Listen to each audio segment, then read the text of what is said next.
Tanggal 6 November, hari ke-311. Bacaan Kisah Para Rasul pasal 16-18. Perjalanan misi kedua Paulus.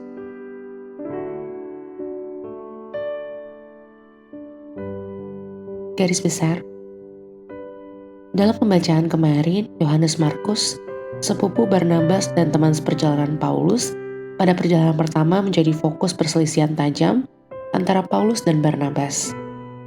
Akibatnya, kedua misionaris veteran itu berpisah. Barnabas tinggal bersama Markus dan berlayar ke Siprus.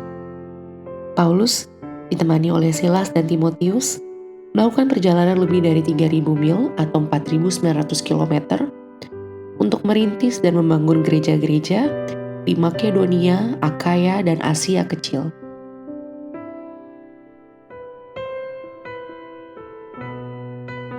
Renungan harian.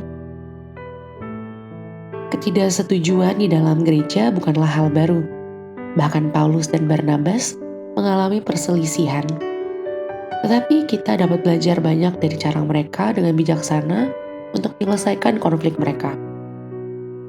Alasan ketidaksetujuan mereka yang tajam adalah Yohanes Markus yang telah meninggalkan tim di tengah perjalanan pertama. Barnabas, yang namanya berarti anak penghiburan, lebih mengutamakan orang yang bekerja dan ingin memberi sepupunya kesempatan kedua. Paulus di sisi lain lebih peduli pada pekerjaan, tidak ingin kehilangan momentum seperti perjalanan misinya yang pertama, di mana akan ada orang yang disersi lagi. Pada akhirnya mereka berpisah untuk membentuk dua tim Injil, bukan satu. Dampak dari perjalanan kedua Paulus didokumentasikan dengan baik di bagian hari ini.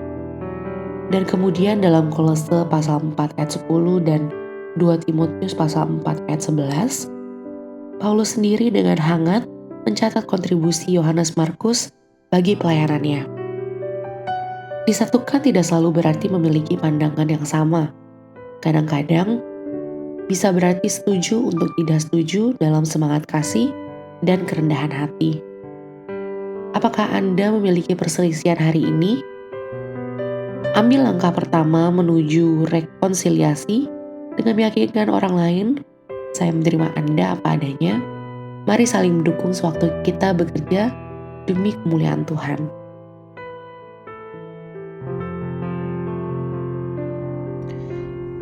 Kekuatan akan melemah tetapi kasih akan menguat. Dan orang yang mengampuni terlebih dahulu akan mengalami kemenangan.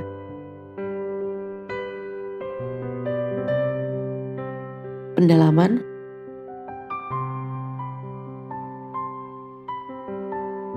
Dipanggil oleh seorang pria, diketahui oleh seorang wanita. Kisah Para Rasul pasal 16 ayat 15.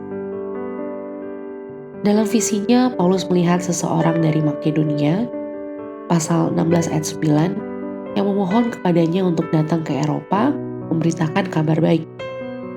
Tetapi ketika Paulus tiba di Filipi dan mencari tempat doa, perhentian pertamanya di sebuah kota biasanya adalah sinagoga lokal, dan tampaknya dia tidak menemukan cukup banyak orang yang takut akan Allah.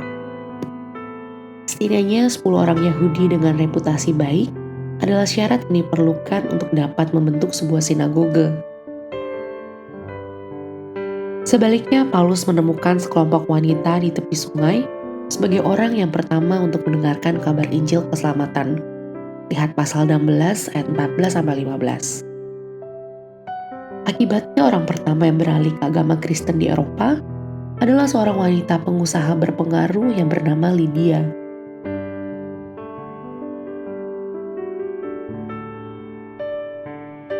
Lebih dari kesalahan kecil, Kisah Para Rasul pasal 17 ayat 7. Ketika orang Kristen dituduh memproklamasikan kerajaan Yesus, kejahatan mereka jauh lebih buruk daripada pengkhianatan politik. Caesar dipuja sebagai dewa, maka bagi orang yang mengklaim otoritas yang lebih tinggi daripada kaisar adalah bentuk penodaan agama versi Romawi.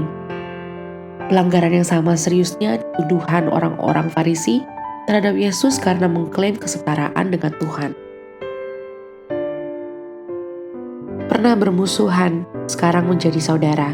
Kisah Para Rasul pasal 18 ayat 8. Meskipun Paulus baru saja menyatakan sikap untuk tidak lagi mengurusi orang-orang Yahudi di Korintus dan menyatakan untuk memulai misinya kepada orang-orang bukan Yahudi, namun Krispus atau penguasa sinagoge dan rumah tangganya menjadi percaya kepada Yesus. Pasal 18 ayat 8.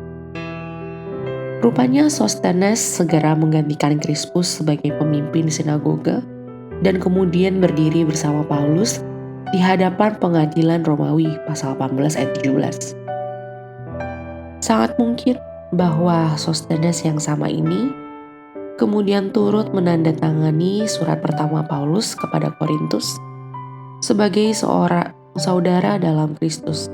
Lihat 1 Korintus pasal 1 ayat 1.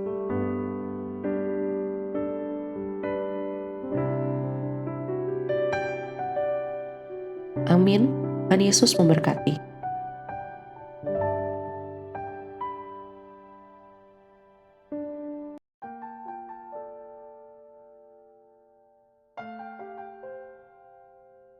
Kisah Para Rasul pasal 16. Timotius turut serta dengan Paulus. Paulus datang juga ke Derbe dan ke Listra. Di situ ada seorang murid bernama Timotius. Ibunya adalah seorang Yahudi dan telah menjadi percaya, sedangkan ayahnya seorang Yunani. Timotius ini dikenal baik oleh saudara-saudara di Listra dan di Ikonium, dan Paulus mau supaya dia menyertainya dalam perjalanan. Paulus menyuruh menyunatkan dia karena orang-orang Yahudi di daerah itu, sebab setiap orang tahu bahwa bapaknya adalah orang Yunani. Paulus menyeberang ke Makedonia. Dalam perjalanan keliling dari kota ke kota, Paulus dan Silas menyampaikan keputusan-keputusan yang diambil para rasul dan para penatua di Yerusalem dengan pesan supaya jemaat-jemaat menurutinya. Demikianlah jemaat-jemaat diteguhkan dalam iman dan makin lama makin bertambah besar jumlahnya. Mereka melintasi tanah Frigia dan tanah Galatia, karena Roh Kudus mencegah mereka untuk memberitakan Injil di Asia. Dan setibanya di Misia, mereka mencoba masuk ke daerah Bitinia, tetapi Roh Yesus tidak mengizinkan mereka. Setelah melintasi Misia, mereka sampai di Troas. Pada malam harinya, tampaklah oleh Paulus suatu penglihatan. Ada seorang Makedonia berdiri di situ dan berseru kepadanya, katanya, "Menyeberanglah kemari dan tolonglah kami." Setelah Paulus melihat penglihatan itu, segeralah kami mencari kesempatan untuk berangkat ke Makedonia, karena dari penglihatan itu kami menarik kesimpulan bahwa Allah telah memanggil kami untuk memberitakan Injil kepada orang-orang di sana. Lalu kami bertolak dari Troas dan langsung berlayar ke Samotrake, dan keesokan harinya tibalah kami di Neapolis. Dari situ kami ke Filipi, kota pertama di bagian Makedonia ini, suatu kota perantauan orang Roma. Di kota itu kami tinggal beberapa hari. Paulus di Filipi. Pada hari Sabat kami keluar pintu gerbang kota. Kami menyusur tepi sungai dan menemukan tempat sembahyang Yahudi yang sudah kami duga ada di situ. Setelah duduk, kami berbicara kepada perempuan-perempuan yang ada berkumpul di situ. Seorang dari perempuan-perempuan itu yang bernama Lydia turut mendengarkan. Ia seorang penjual kain ungu dari kota Tiatira yang beribadah kepada Allah. Tuhan membuka hatinya sehingga ia memperhatikan apa yang dikatakan oleh Paulus. Sesudah ia dibaptis bersama-sama dengan seisi rumahnya, ia mengajak kami. Katanya, "Jika kamu berpendapat bahwa aku sungguh-sungguh percaya kepada Tuhan, marilah menumpang di rumahku." Ia mendesak sampai kami menerimanya. Pada suatu kali ketika kami pergi ke tempat sembahyang itu, kami bertemu dengan seorang hamba perempuan yang mempunyai roh tenung. Dengan tenungan-tenungannya, tuan-tuannya memperoleh penghasilan besar. Ia mengikuti Paulus dan kami dari belakang sambil berseru, katanya, Orang-orang ini adalah hamba Allah yang maha tinggi. Mereka memberitakan kepadamu jalan kepada keselamatan. Hal itu dilakukannya beberapa hari lamanya. Tetapi ketika Paulus tidak tahan lagi akan gangguan itu, ia berpaling dan berkata kepada roh itu, "Demi nama Yesus Kristus, aku menyuruh engkau keluar dari perempuan ini." Seketika itu juga keluarlah roh itu. Kepala penjara Filipi. Ketika tuan-tuan perempuan itu melihat bahwa harapan mereka akan mendapat penghasilan lenyap, mereka menangkap Paulus dan Silas, lalu menyeret mereka ke pasar untuk menghadap penguasa. Setelah mereka membawa keduanya menghadap pembesar-pembesar kota itu, berkatalah mereka, katanya, "Orang-orang ini mengacau kota kita ini karena mereka orang Yahudi dan mereka mengajarkan adat istiadat yang kita sebagai orang Rum tidak boleh menerimanya atau menurutinya. Juga orang banyak bangkit menentang mereka." Lalu pembesar-pembesar kota itu menyuruh mengoyakkan pakaian dari tubuh mereka dan mendera mereka. Setelah mereka berkali-kali didera, mereka dilemparkan ke dalam penjara. Kepala penjara diperintahkan untuk menjaga mereka dengan sungguh-sungguh, sesuai dengan perintah itu. Kepala penjara memasukkan mereka ke ruang penjara yang paling tengah dan membelenggu kaki mereka dalam pasungan yang kuat. Tetapi kira-kira tengah malam, Paulus dan Silas berdoa dan menyanyikan puji-pujian kepada Allah, dan orang-orang hukuman lain mendengarkan mereka. Akan tetapi terjadilah gempa bumi yang hebat, sehingga sendi-sendi penjara itu goyah, dan seketika itu juga terbukalah semua pintu dan terlepaslah belenggu mereka semua. Ketika kepala penjara itu terjaga dari tidurnya dan melihat pintu-pintu penjara terbuka, ia menghunus pedangnya hendak membunuh diri karena ia menyangka bahwa orang-orang hukuman itu telah melarikan diri. Tetapi Paulus berseru dengan suara nyaring, katanya, "Jangan celakakan dirimu, sebab kami semuanya masih ada di sini." Kepala penjara itu menyuruh membawa suluh, lalu berlari masuk, dan dengan gemetar tersungkurlah ia di depan Paulus dan Silas. Ia mengantar mereka keluar sambil berkata, "Tuan-tuan, apakah yang harus aku perbuat supaya aku selamat?"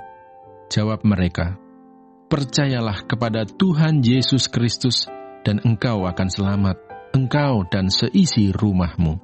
Lalu mereka memberitakan firman Tuhan kepadanya dan kepada semua orang yang ada di rumahnya. Pada jam itu juga kepala penjara itu membawa mereka dan membasuh bilur mereka. Seketika itu juga ia dan keluarganya memberi diri dibaptis. Lalu ia membawa mereka ke rumahnya dan menghidangkan makanan kepada mereka. Dan ia sangat bergembira bahwa ia dan seisi rumahnya telah menjadi percaya kepada Allah. Setelah hari siang, pembesar-pembesar kota menyuruh pejabat-pejabat kota pergi kepada kepala penjara dengan pesan, "Lepaskanlah kedua orang itu." Kepala penjara meneruskan pesan itu kepada Paulus, katanya, "Pembesar-pembesar kota telah menyuruh melepaskan kamu. Jadi keluarlah kamu sekarang dan pergilah dengan selamat." Tetapi Paulus berkata kepada orang-orang itu, "Tanpa diadili, mereka telah mendera kami, warga negara Roma, di muka umum, lalu melemparkan kami ke dalam penjara. Sekarang mereka mau mengeluarkan kami dengan diam-diam? Tidak mungkin demikian. Biarlah mereka datang sendiri dan membawa kami keluar." Pejabat-pejabat itu menyampaikan perkataan itu kepada pembesar-pembesar kota. Ketika mereka mendengar bahwa Paulus dan Silas adalah orang Rum, maka takutlah mereka. Mereka datang minta maaf, lalu membawa kedua rasul itu keluar dan memohon supaya mereka meninggalkan kota itu. Lalu mereka meninggalkan penjara itu dan pergi ke rumah Lydia. Dan setelah bertemu dengan saudara-saudara di situ dan menghiburkan mereka, berangkatlah kedua rasul itu. Kisah Para Rasul pasal 17. Keributan di Tesalonika. Paulus dan Silas mengambil jalan melalui Amfipolis dan Apolonia dan tiba di Tesalonika. Di situ ada sebuah rumah ibadat orang Yahudi. Seperti biasa, Paulus masuk ke rumah ibadat itu. 3 hari Sabat berturut-turut, ia membicarakan dengan mereka bagian-bagian dari kitab suci. Ia menerangkannya kepada mereka dan menunjukkan bahwa Mesias harus menderita dan bangkit dari antara orang mati. Lalu ia berkata, "Inilah Mesias, yaitu Yesus yang kuberitakan kepadamu." Beberapa orang dari mereka menjadi yakin dan menggabungkan diri dengan Paulus dan Silas, dan juga sejumlah besar orang Yunani yang takut kepada Allah, dan tidak sedikit perempuan-perempuan terkemuka.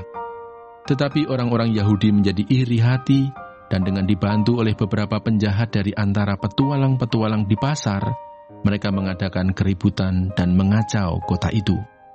Mereka menyerbu rumah Yason dengan maksud untuk menghadapkan Paulus dan Silas kepada sidang rakyat. Tetapi ketika mereka tidak menemukan keduanya, mereka menyeret Yason dan beberapa saudara ke hadapan pembesar-pembesar kota sambil berteriak, katanya, "Orang-orang yang mengacaukan seluruh dunia telah datang juga kemari." Dan Yason menerima mereka menumpang di rumahnya. Mereka semua bertindak melawan ketetapan-ketetapan Kaisar dengan mengatakan bahwa ada seorang raja lain, yaitu Yesus. Ketika orang banyak dan pembesar-pembesar kota mendengar semuanya itu, mereka menjadi gelisah. Tetapi setelah mereka mendapat jaminan dari Yason dan dari saudara-saudara lain, mereka pun dilepaskan. Paulus dan Silas di Berea. Tetapi pada malam itu juga, segera saudara-saudara di situ menyuruh Paulus dan Silas berangkat ke Berea. Setibanya di situ, pergilah mereka ke rumah ibadat orang Yahudi. Orang-orang Yahudi di kota itu lebih baik hatinya daripada orang-orang Yahudi di Tesalonika, karena mereka menerima firman itu dengan segala kerelaan hati, dan setiap hari mereka menyelidiki kitab suci untuk mengetahui apakah semuanya itu benar demikian.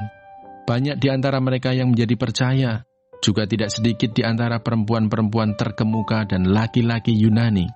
Tetapi ketika orang-orang Yahudi dari Tesalonika tahu bahwa juga di Berea telah diberitakan firman Allah oleh Paulus, datang jugalah mereka ke sana, menghasut dan menggelisahkan hati orang banyak. Tetapi saudara-saudara menyuruh Paulus segera berangkat menuju ke pantai laut, tetapi Silas dan Timotius masih tinggal di Berea. Orang-orang yang mengiringi Paulus menemaninya sampai di Athena, lalu kembali dengan pesan kepada Silas dan Timotius, supaya mereka selekas mungkin datang kepadanya. Paulus di Athena. Sementara Paulus menantikan mereka di Athena, sangat sedih hatinya karena ia melihat bahwa kota itu penuh dengan patung-patung berhala. Karena itu di rumah ibadat ia bertukar pikiran dengan orang-orang Yahudi dan orang-orang yang takut akan Allah, dan di pasar setiap hari dengan orang-orang yang dijumpainya di situ. Dan juga beberapa ahli pikir dari golongan Epikuros dan Stoa bersoal jawab dengan dia, dan ada yang berkata, "Apakah yang hendak dikatakan si peleter ini?" Tetapi yang lain berkata, "Rupa-rupanya ia adalah pemberita ajaran dewa-dewa asing, sebab ia memberitakan Injil tentang Yesus dan tentang kebangkitannya." Lalu mereka membawanya menghadap sidang Areopagus dan mengatakan, "Bolehkah kami tahu ajaran baru mana yang kau ajarkan ini? Sebab engkau memperdengarkan kepada kami perkara-perkara yang aneh. Karena itu kami ingin tahu apakah artinya semua itu."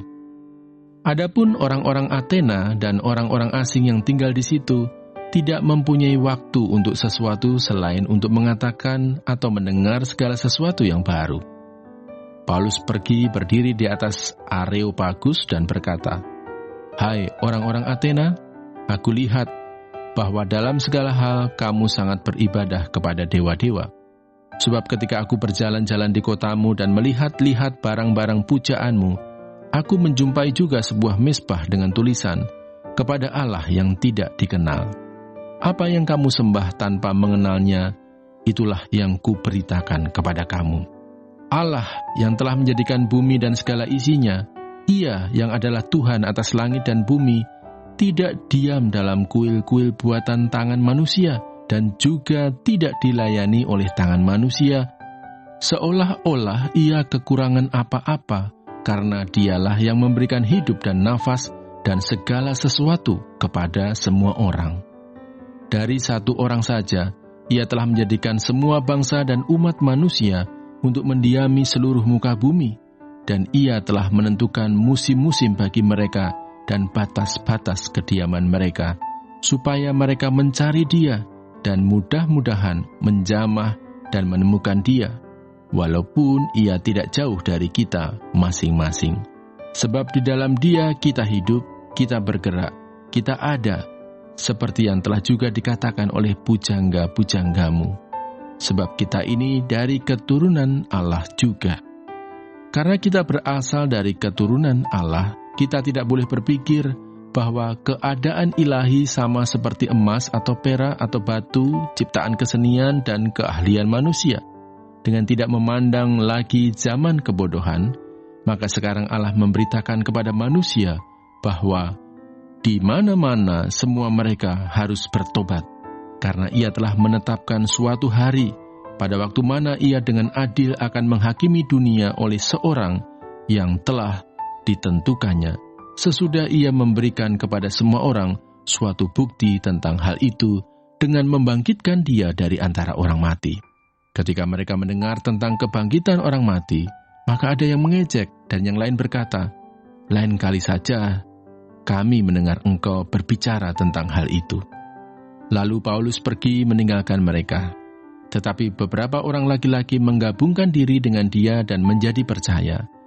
Di antaranya juga Dionisius, anggota majelis Areopagus, dan seorang perempuan bernama Damaris, dan juga orang-orang lain bersama-sama dengan mereka. Kisah Para Rasul pasal 18. Paulus di Korintus. Kemudian Paulus meninggalkan Athena, lalu pergi ke Korintus.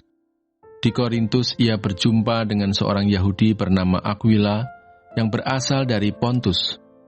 Ia baru datang dari Italia dengan Priscilla istrinya, karena Kaisar Claudius telah memerintahkan supaya semua orang Yahudi meninggalkan Roma. Paulus singgah ke rumah mereka, dan karena mereka melakukan pekerjaan yang sama, ia tinggal bersama-sama dengan mereka. Mereka bekerja bersama-sama karena mereka sama-sama tukang kemah. Dan setiap hari Sabat, Paulus berbicara dalam rumah ibadat dan berusaha meyakinkan orang-orang Yahudi dan orang-orang Yunani. Ketika Silas dan Timotius datang dari Makedonia, Paulus dengan sepenuhnya dapat memberitakan firman, di mana ia memberi kesaksian kepada orang-orang Yahudi bahwa Yesus adalah Mesias. Tetapi ketika orang-orang itu memusuhi dia dan menghujat, ia mengebaskan debu dari pakaiannya dan berkata kepada mereka, "Biarlah darahmu tertumpah ke atas kepalamu sendiri. Aku bersih, tidak bersalah. Mulai dari sekarang, aku akan pergi kepada bangsa-bangsa lain." Maka keluarlah ia dari situ, lalu datang ke rumah seorang bernama Titius Justus, yang beribadah kepada Allah, dan yang rumahnya berdampingan dengan rumah ibadat. Tetapi Krispus, kepala rumah ibadat itu, menjadi percaya kepada Tuhan bersama-sama dengan seisi rumahnya dan banyak dari orang-orang Korintus yang mendengarkan pemberitaan Paulus menjadi percaya dan memberi diri mereka dibaptis. Pada suatu malam berfirmanlah Tuhan kepada Paulus di dalam suatu penglihatan, "Jangan takut, teruslah memberitakan firman dan jangan diam. Sebab aku menyertai engkau, dan tidak ada seorang pun yang akan menjamah dan menganiaya engkau, sebab banyak umatku di kota ini." Maka tinggallah Paulus di situ selama 1 tahun 6 bulan, dan ia mengajarkan firman Allah di tengah-tengah mereka. Akan tetapi setelah Galio menjadi gubernur di Akaya, bangkitlah orang-orang Yahudi bersama-sama melawan Paulus, lalu membawa dia ke depan pengadilan.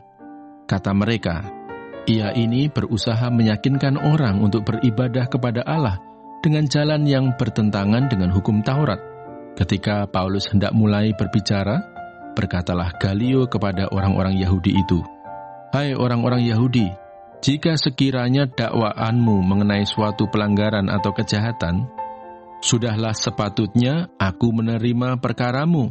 Tetapi kalau hal itu adalah perselisihan tentang perkataan atau nama atau hukum yang berlaku di antara kamu, maka hendaklah kamu sendiri mengurusnya. Aku tidak rela menjadi hakim atas perkara yang demikian." Lalu ia mengusir mereka dari ruang pengadilan. Maka orang itu semua menyerbu Sostenes, kepala rumah ibadat, lalu memukulinya di depan pengadilan itu. Tetapi Galio sama sekali tidak menghiraukan hal itu. Paulus kembali ke Antiokhia. Paulus tinggal beberapa hari lagi di Korintus. Lalu ia minta diri kepada saudara-saudara di situ dan berlayar ke Syria sesudah ia mencukur rambutnya di Kengkrea karena ia telah bernazar. Priskila dan Aquila menyertai dia. Lalu sampailah mereka di Efesus. Paulus meninggalkan Priskila dan Aquila di situ. Ia sendiri masuk ke rumah ibadat dan berbicara dengan orang-orang Yahudi. Mereka minta kepadanya untuk tinggal lebih lama di situ, tetapi ia tidak mengabulkannya. Ia minta diri dan berkata, "Aku akan kembali kepada kamu jika Allah menghendakinya." Lalu bertolaklah ia dari Efesus. Ia sampai di Kaisarea dan setelah naik ke darat dan memberi salam kepada jemaat, ia berangkat ke Antiokhia.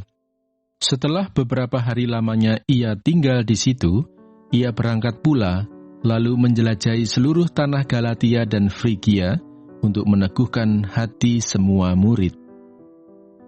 Apolos di Efesus. Sementara itu datanglah ke Efesus seorang Yahudi bernama Apolos yang berasal dari Alexandria. Ia seorang yang fasih berbicara dan sangat mahir dalam soal-soal kitab suci. Ia telah menerima pengajaran dalam jalan Tuhan. Dengan bersemangat ia berbicara dan dengan teliti ia mengajar tentang Yesus, tetapi ia hanya mengetahui baptisan Yohanes. Ia mulai mengajar dengan berani di rumah ibadat, tetapi setelah Priskila dan Aquila mendengarnya, mereka membawa dia ke rumah mereka dan dengan teliti menjelaskan kepadanya jalan Allah. Karena Apolos ingin menyeberang ke Akaya, saudara-saudara di Efesus mengirim surat kepada murid-murid di situ supaya mereka menyambut dia. Setibanya di Akaya, maka ia oleh kasih karunia Allah menjadi seorang yang sangat berguna bagi orang-orang yang percaya. Sebab dengan tak jemu-jemunya, ia membantah orang-orang Yahudi di muka umum dan membuktikan dari kitab suci bahwa Yesus adalah Mesias.